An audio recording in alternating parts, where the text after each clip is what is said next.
Hello everyone, welcome to সমাজ blog. আজকে প্রথম ক্যামেরার সামনে আসলাম, খুবই আনইজি ফিল হচ্ছে। আপনাদের ভাইয়া বলে যে আমি সব সময় জাতীয় খাবার রান্না করি, অর্থাৎ মাছের ঝোল, মুরগির ঝোল, এসব। তো আজকে একটু অন্যরকম রান্না করব। তো ভিডিওটি শেষ পর্যন্ত সঙ্গে থাকুন, ভালো লাগবে ইনশাল্লাহ। তো চলেন আজকে কি কি রান্না করি আপনাদের সঙ্গে শেয়ার করি।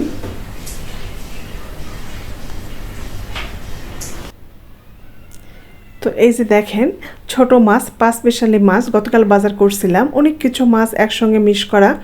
আর এই যে চিংড়ি, আর এই যে আলু কুচি কুচি করে কাটছি, ছোট মাছ দিয়ে রান্না করব চচ্চড়ি। আর খুবই পছন্দের মাসকালাইয়ের ডাল, ভাইম সোনাও খুব পছন্দ করে, আর বাবারও ভীষণ পছন্দ। আর এটা হচ্ছে কলার মোচা। আচ্ছা, আপনারা যে যেখান থেকে আমার ভিডিওটি দেখছেন, আপনারা কি বলেন কলার ভিতরে যে শ্বাসটা থাকে? আর এই তো পেঁয়াজ কাঁচামরিচ সব কেটে কুটে রেডি, এখন রান্নায় চলে যায়। তো এই তো কাঁচামরিচটা ভাজা হয়ে গেলে চিংড়ি মাছটা দিয়ে একটু হালকা করে ভেজে নেব, আর তারপর কলার মোচাটা দিয়ে নেব। সাধারণত আমরা যেভাবে রান্না করি, লবণ ঝাল মশলা সব কিছু দিয়ে। আচ্ছা, আমার মনটা ভীষণ খারাপ জানেন, কেন আমার ভিডিও আপনারা দেখেন না? আমি জানি না কিভাবে ভিডিও বানালে আপনাদের ভালো লাগবে, কীরকম ভিডিও আপনারা দেখতে চান, কমেন্টে অবশ্যই জানাবেন প্লিজ। আমি তো সব ভিডিও দেখার চেষ্টা করি, আমার সামনে যে ভিডিওগুলো না আসে সেগুলো আমি পুরোটা দেখে কমেন্ট করি। তো এই যে, আর ওইদিকে কলার মোচাটা হতে থাক, আর এইদিকে ছোট মাছটা ভালো করে মেখে তুলে দেব। আম্মু বলেন সুন্দর করে তরকারিটা মাখালে স্বাদ নাকি হয়, তো আমিও সেভাবে চেষ্টা করি। সব কিছু দিয়ে ভালো করে মেখে নিলাম। আলু কুচি আর পেঁয়াজের পরিমাণটা একটু বেশি দিয়েছি, ছোট মাছের মধ্যে একটু পেঁয়াজটা বেশি দিলে ভালো লাগে।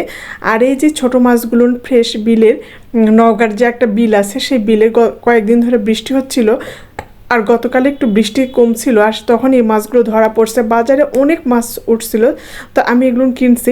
বাবার ভালো লাগে, আমারও ভালো লাগে। আর দেখেন গরম, এত ঘেমে টেমে একাকার।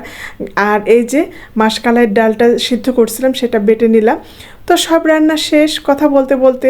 তো একটু এখন আপনাদেরকে খাবারটা দেখাই। এই যে মাসকালাইয়ের ডাল, ছোট মাছ, আলু পেঁয়াজ দিয়ে চচ্চড়ি, আর কলার মোচা চিংড়ি।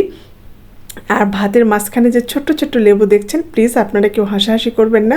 এই লেবুটা ছোট্ট হলেও স্বাদ অনেক ভালো, কারণ এটা আমার ছাদ বাগানের লেবু, অনেক টেস্টি, অনেক মজার। নিজ হাতের গাছ লাগানো আর নিজ গাছের সব কিছু অনেক মজার, তাই না? তো এখন আলহামদুলিল্লাহ খাবো। তো কাছ থেকে একটু আপনাদেরকে খাবারটা শেয়ার করি, কেমন হয়েছে বলেন তো। আর ভিডিওটা কেমন লাগলো জানাতে অবশ্যই ভুলবেন না।